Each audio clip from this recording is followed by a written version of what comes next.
Listen closely, my friends.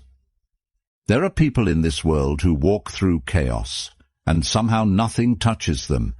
They get disrespected, but they don't react. They face pressure, but they don't break. They lose things, but they don't lose themselves. And when you look at them closely, you realize something strange. It's not that life is easier for them, it's that they've trained their mind in a way most people never will. Right now, you think your biggest problem is stress, people, overthinking, emotions. But what if I told you your real problem is that your mind is untrained? And because of that, anyone, anything, any situation can control you. Think about it. One message can ruin your mood. One insult can destroy your confidence. One bad day can break your momentum. That means you are not in control. And in a world like this, where people are easily triggered, easily distracted, easily manipulated, the person who controls their mind controls everything. So in this video, I'm going to show you 10 powerful lessons that will make you mentally strong, calm under pressure, and emotionally untouchable. Not surface-level advice, but deep, practical, philosophical principles inspired by thinkers like Marcus Aurelius, Epictetus, and others. But understand this, these lessons are not easy. They will challenge you, they will expose you, they will force you to confront parts of yourself you've been avoiding, and most people will quit halfway. But if you stay till the end, you won't just feel motivated, you will start thinking differently. Let's begin. Lesson 1. Master the space between stimulus and response. There is a moment so small, so invisible, that most people never even notice it. It is the moment between what happens and how you react. Someone insults you, there is a moment. Something goes wrong, there is a moment. You feel anger, fear, frustration, there is a moment. And in that moment, your entire life is decided. But here is the problem. Most people never use that moment. They skip it. They react instantly. Someone disrespects them, they fire back.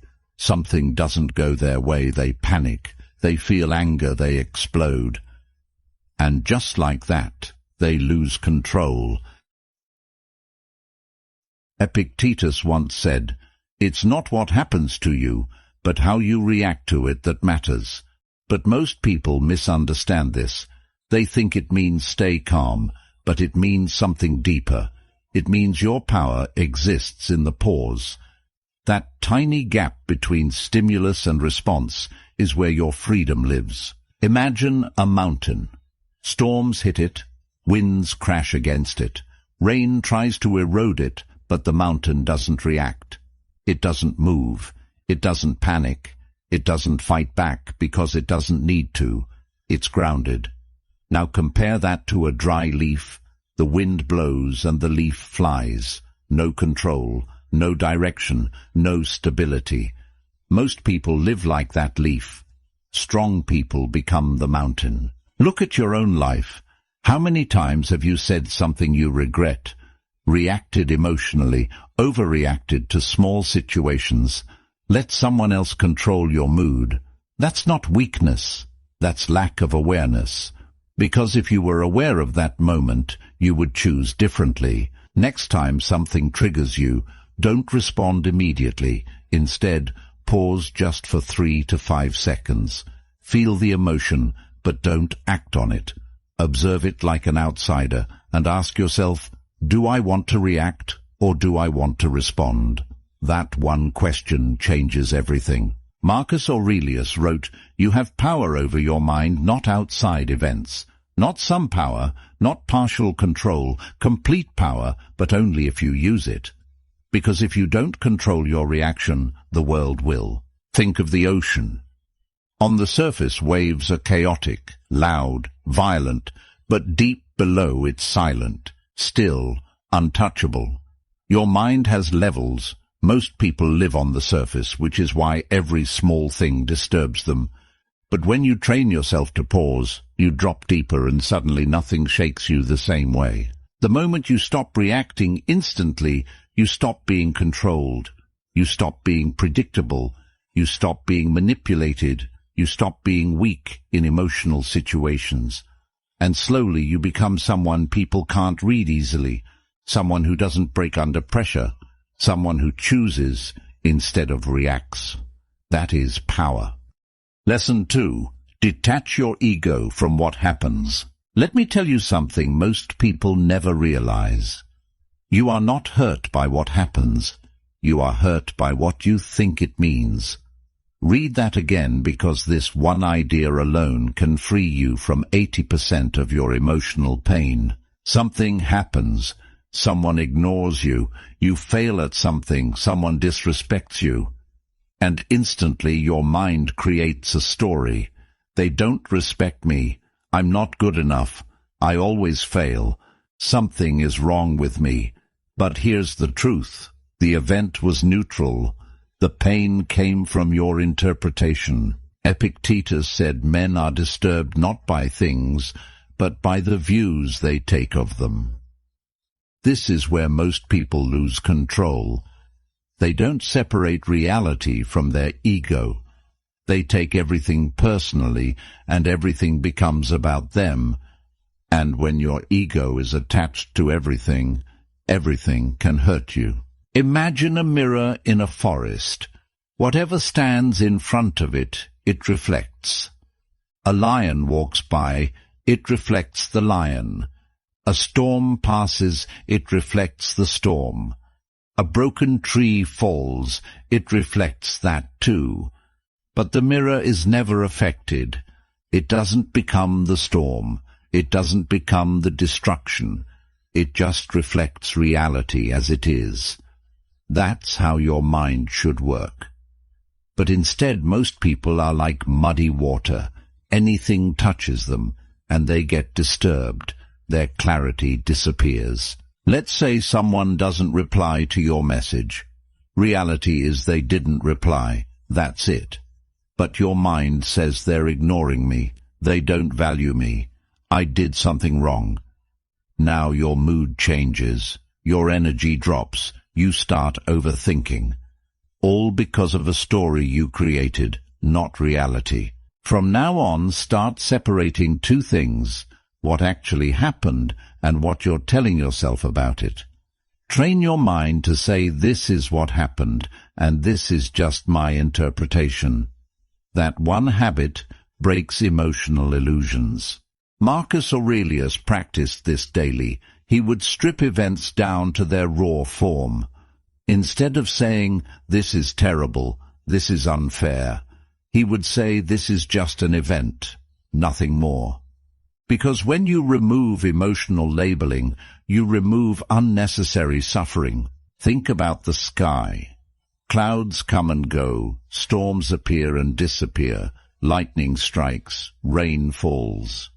But the sky remains unchanged. Your thoughts, your emotions, your situations, they are clouds.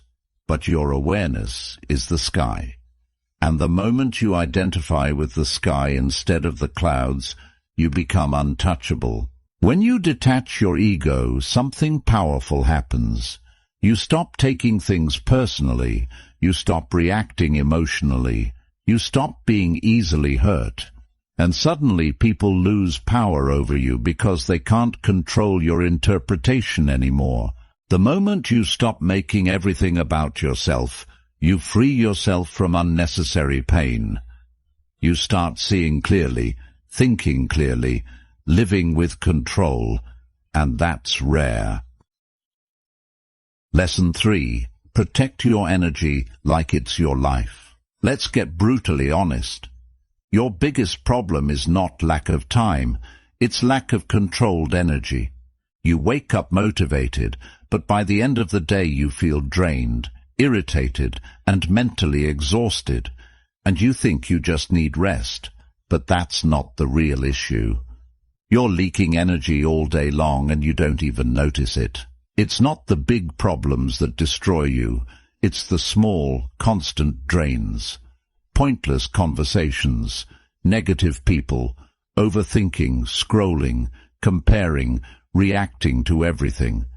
Every time you engage with something unnecessary, you lose a piece of your mental power. Marcus Aurelius wrote, "The soul becomes dyed with the color of its thoughts," meaning whatever you expose your mind to, you become. If you surround yourself with chaos, you become chaotic. If you consume negativity, you become negative. And if you don't control your environment will control you. Imagine a clean river flowing through a forest, clear, calm, pure. Now imagine toxic waste slowly being dumped into it, not all at once, but little by little. At first nothing seems different, but over time the water becomes polluted. Life inside it starts dying. The flow becomes heavy and dirty. That's your mind. Every negative interaction and every useless distraction is pollution. And if you don't protect it, you slowly lose clarity. You talk to someone who constantly complains, and after 10 minutes you feel heavy. You scroll social media for 30 minutes, and now your focus is gone. You argue with someone over something small, and now your whole day feels off. These are not random effects. This is energy loss. Start asking yourself one question: is this worth my energy? Before replying, before engaging, before reacting, pause and evaluate. Because not everything deserves your attention, and attention is your most valuable resource. Epictetus taught you become what you give your attention to. So if you give your attention to nonsense, you slowly become part of it. But if you guard your attention, you build mental strength. Think of a tree in a harsh environment. If its roots are exposed to poison, it weakens. But if the roots are protected, even storms can't destroy it. Your attention is your root. Where you place it determines your strength. You can't be mentally strong if you're constantly surrounded by weakness. You can't stay calm if you keep feeding your mind chaos. You can't grow if your energy is being drained every day. Limit unnecessary conversations. Distance yourself from negative people. Reduce mindless scrolling. Stop reacting to everything. Spend time in silence. These are not small habits. These are energy shields. The moment you start protecting your energy, you stop feeling drained and start feeling powerful, because now your mind is no longer open to everything. It's controlled. And control is where strength begins. Lesson 4. Kill your expectations before they kill your peace. Let me ask you something. Why do you get frustrated? Why do you feel disappointed, angry, or irritated? It's not because life is hard. It's because life didn't go the way you expected. Read that again. The hidden cause of suffering is expectation. You expect people to respect you. You expect things to go your way. You expect results for your effort. You expect fairness. And when reality doesn't match that expectation, you suffer, not because of reality, but because of the gap between what is and what you wanted. That gap is where frustration is born. Marcus Aurelius understood this deeply. He trained himself every morning to expect difficult people, unfair situations, unexpected problems, not because he was negative, but because he was prepared. Imagine a river flowing through rocks. The river doesn't expect a straight path. It doesn't get angry at obstacles. It doesn't stop and complain. It adapts. It flows around, over and through, because it doesn't have expectations. It moves with reality. But humans expect a straight road, and when life gives them rocks, they break. You help someone and expect appreciation, but they don't appreciate you, and now you feel hurt. But the pain didn't come from helping. It came from expecting something in return. You work hard and expect success. Things don't work out, and now you feel like a failure. Again, not reality, expectation. Start doing this. Before anything happens, tell yourself things might not go my way, people might disappoint me, plans might fail. This is not negativity, this is mental armor. Because when you expect less, you handle more. Epictetus said, "Do not seek for things to happen as you wish, but wish for things to happen as they do happen." That's power. It means stop trying to control reality and start aligning with it. Think about the weather. Sometimes it rains, sometimes it's sunny, sometimes it storms. You don't control it, but imagine getting angry every time it rains. Sounds stupid, right? But that's exactly what you do with life. You get angry at things you never had control over. Expectation is a silent contract that the world never signed, and every time that contract breaks, you suffer. Do your work without expecting results. Help people without expecting gratitude. Plan your day but accept uncertainty. Expect challenges before they happen. This doesn't make you weak. It makes you unshakable. The moment you stop expecting life to be perfect, you stop being disappointed by reality. You become flexible, calm, stable. Like the river, you don't fight life anymore. You flow with it. Lesson 5. Turn pain into power. Let's be real. You feel anger, you feel frustration, you feel pain. And your first instinct is, I need to get rid of this. So what do? You distract yourself, you suppress it, you avoid it. But here's the truth no one tells you. Your negative emotions are not the problem. Your inability to use them is. Anger, frustration, pain. These are not weaknesses. They are raw energy. Uncontrolled, they destroy you. Controlled, they build you. The Stoics never said don't feel. They said feel, but don't become. Meaning you can feel anger without letting it control your actions. You can feel pain without letting it define your identity. Think about a volcano. Inside there is pressure, heat, explosive energy. If it erupts uncontrollably, it destroys everything around it. But that same volcanic energy over time creates the most fertile land on earth. Life grows from it. That's your anger. Uncontrolled destruction, controlled creation. Someone disrespects you and you explode, you argue, you lose control. Later you regret it. Same situation, but this time you stay silent. You take that anger and channel it into working harder, improving yourself, building discipline. Now that same anger just upgraded your life. Next time you feel a strong negative emotion, don't suppress it and don't react instantly. Instead, ask yourself, how can I use this? Turn anger into action, turn frustration into focus, turn pain into progress. Marcus Aurelius believed obstacles are not in your way, they are the way. Meaning the very thing hurting you is the thing meant to build you. Think of pressure deep inside the earth. Over time that pressure creates diamonds. No pressure means no diamond. Same with you. No pain means no growth. If you keep avoiding discomfort, you stay weak. If you learn to use it, you become dangerous. When angry, train harder, work harder. When frustrated, focus deeper. When hurt, build something meaningful. When rejected, improve yourself. Don't waste emotional energy, redirect it. The moment you stop running from pain and start using it, you become unstoppable. Because now nothing can break you, everything becomes fuel.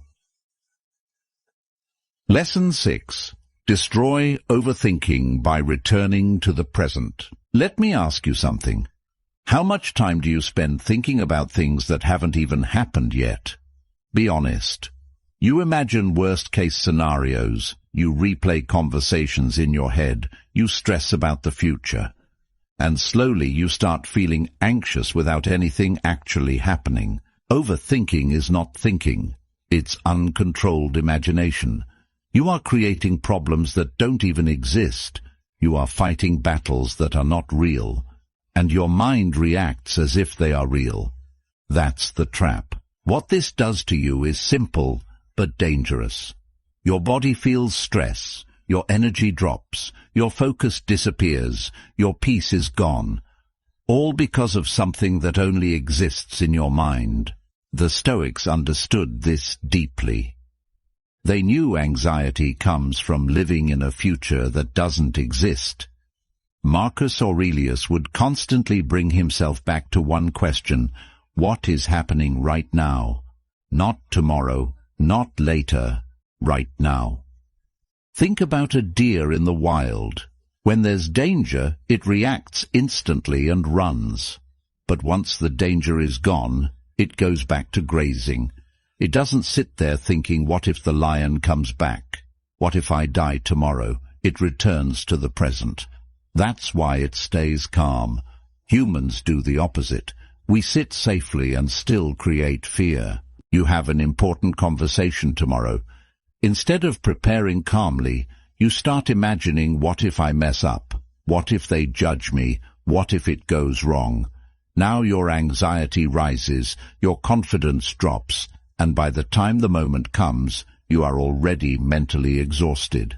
Not because of reality, but because of imagination. From now on, when your mind starts overthinking, ask yourself, is this happening right now? If the answer is no, pull yourself back. Focus on your breath, your surroundings, what you're doing. Because reality exists only in the present.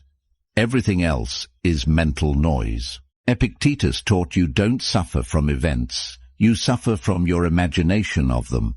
That's why control of attention is everything. Where your attention goes, your emotional state follows. Think of your mind like a flashlight in the dark. Wherever you point it, that area becomes your reality. Point it at fear and you feel fear. Point it at the present and you feel calm. The darkness hasn't changed, only your focus has. Most of your anxiety is self-created, not by reality, but by your refusal to stay present. Limit thinking about things you can't control. Focus only on the next step. Bring attention back to your breath. Stop replaying past and future scenarios. This is not avoidance. This is control. The moment you stop living in your imagination, you start living in reality, and in reality, most things are not as bad as your mind makes them. That's where peace begins. Lesson 7. Stop needing approval. Let me ask you something honestly. How much of what you do is actually for yourself, and how much of it is for approval? Think about it. You post something and then keep checking who liked it. You do something good and wait for appreciation. You achieve something and want recognition. And when it doesn't come, you feel unseen, unappreciated, not enough. That means one thing: your self-worth is in someone else's hands. The moment you start depending on approval, you lose freedom, because now your mood depends on others, your confidence depends on others, your decisions depend on others. And slowly, you stop being yourself. You start performing, acting, adjusting, just to be liked.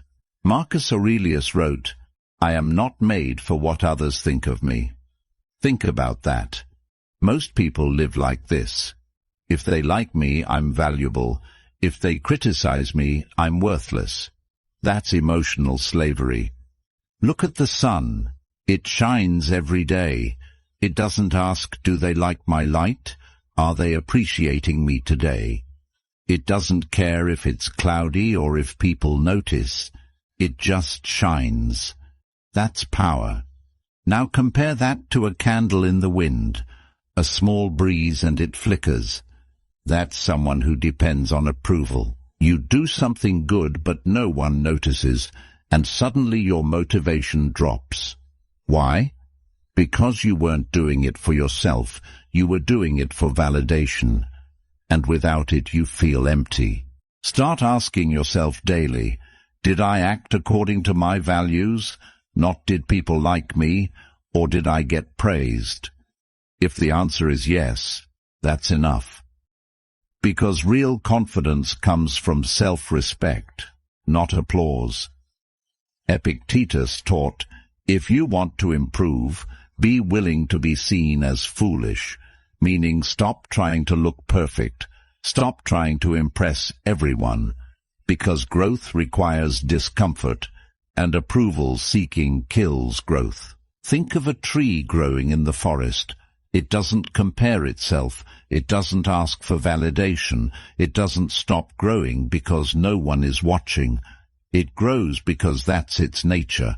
That's how you should live. If praise can make you feel powerful, criticism can destroy you, because both come from external control. So do things even when no one is watching. Stop checking for validation constantly. Accept that not everyone will like you. Focus on your standards, not others' opinions. Build a system where your opinion about yourself matters more than anyone else's. Because the moment you stop needing approval, you become free. Free from opinions, free from pressure, free from emotional dependence.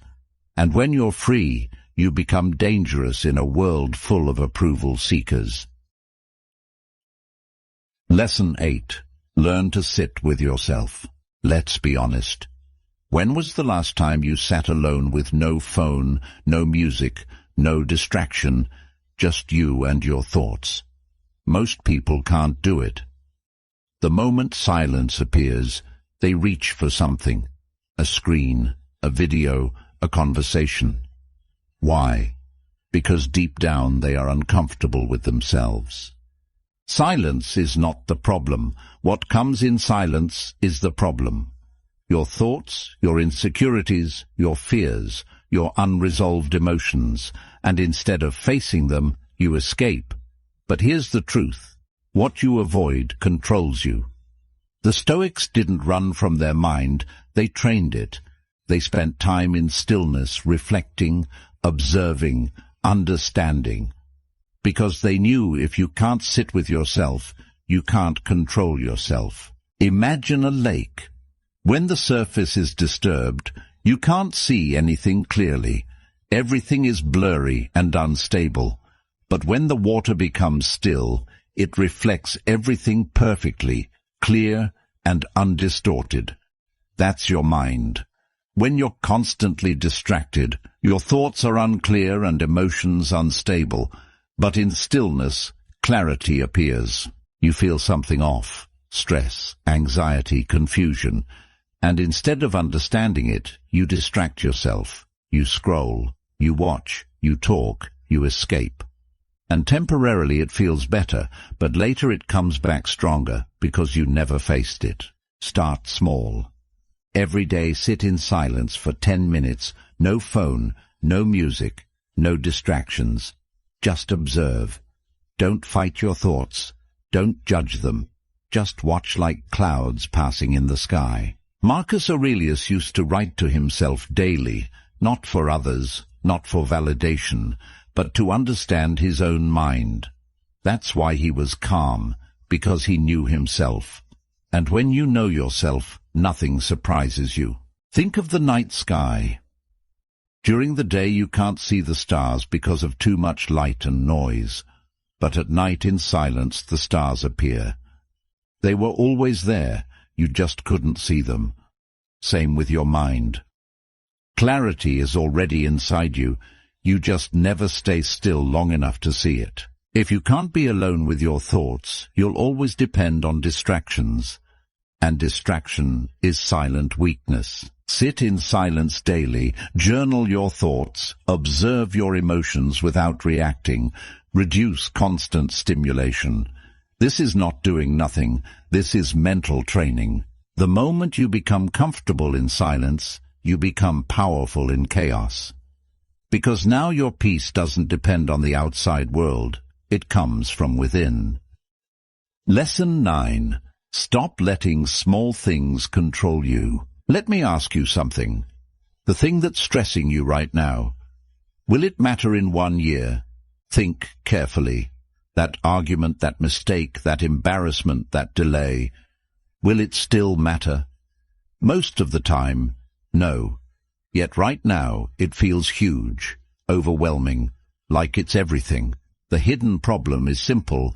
Your perspective is too small. When you focus too closely on a problem, it looks bigger than it actually is. Like putting your eye right next to an object, it blocks your entire vision. But the moment you step back, you see the full picture. Marcus Aurelius practiced something powerful. He would zoom out mentally. He would look at life from above, from time, from the bigger picture, and suddenly everything felt smaller. Imagine looking at your city from the ground. Everything feels big, busy, loud, stressful. Now imagine looking at it from the sky. Buildings look small. People look like dots. Noise disappears. Nothing changed except your perspective. You make a mistake in front of people, and in the moment you feel embarrassed, you overthink, you replay it again and again. But after a few weeks, you barely remember it. After a year it's gone. So why give it so much power now? Whenever something bothers you, ask yourself, will this matter in 1 year? Will this matter in 5 years? Will this matter at the end of my life? If the answer is no, don't give it your peace. The Stoics believed you should focus only on what truly matters because your energy is limited. If you waste it on small things, you won't have enough for important things. Think about the universe, galaxies, stars, endless space. Now think about your problem. Where does it stand? Almost nothing. This doesn't make your problem meaningless, it makes it manageable. You are not stressed because life is too hard. You are stressed because you treat everything as important. And when everything is important, everything overwhelms you. Stop overreacting to small issues. Focus only on what truly matters. Let go of minor frustrations quickly. Train your mind to zoom out. This is not ignoring problems. This is prioritizing your peace. The moment you learn to zoom out, you stop being controlled by small things. You become calmer, clearer, more focused. Because now you see life as it is, not as your emotions exaggerate it. Lesson 10. Become the observer, not the reactor. After everything you've learned, there is one final shift that changes everything. It's this. You are not your thoughts. You are not your emotions. You are the one who observes them. Right now, thoughts come into your mind. Emotions rise inside you. Anger, fear, doubt, excitement. And most people identify with them. They say, I am angry, I am anxious, I am sad. But that's not true. You are not anger, you are not anxiety, you are not sadness. You are the one noticing them. Because the moment you identify with emotions, you lose control. But the moment you observe them, you create distance. And in that distance, you gain power. Imagine sitting on the side of a road watching cars pass by. Each car is a thought. Each car is an emotion. Some are fast, some are loud, some are disturbing. But you don't jump in every car, you just watch. That's what your mind should do. But most people jump into every thought and every emotion and get carried away. You feel anger, and instead of observing it, you become it. You react, you speak, you regret. Same with anxiety, same with sadness. But imagine this. You feel anger, and you say anger is present, not I am angry. Now there's space. Now there's control. From now on, start labeling your emotions like this. Fear is here. Anger is rising. Stress is present. This creates separation, and separation creates awareness. This idea exists across philosophies like Stoicism, Buddhism, and modern psychology. They all point to the same truth. Awareness is freedom. When you are aware, you are not controlled. Think of the sky again.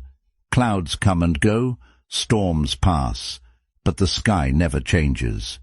Your thoughts are clouds, your emotions are storms, but your awareness is the sky, and the sky is always untouched. If you keep identifying with every emotion, you will always feel unstable, but if you observe them, you become steady. Label emotions instead of becoming them. Observe thoughts without reacting. Create space before action. Practice awareness daily. This is not suppression, this is mastery. Listen carefully. You started this as someone reacting to life. Now you have the tools to control it. These 10 lessons are not information, they are transformation, but only if you apply them. Because knowledge without action changes nothing. So now the choice is yours. Go back to your old patterns or step into control. Because once you see this clearly, you can't unsee it. And once you start practicing, you don't go back. You become calmer, stronger, unshakable, and slowly you become the person that chaos cannot touch. Stay disciplined, stay aware, stay in control.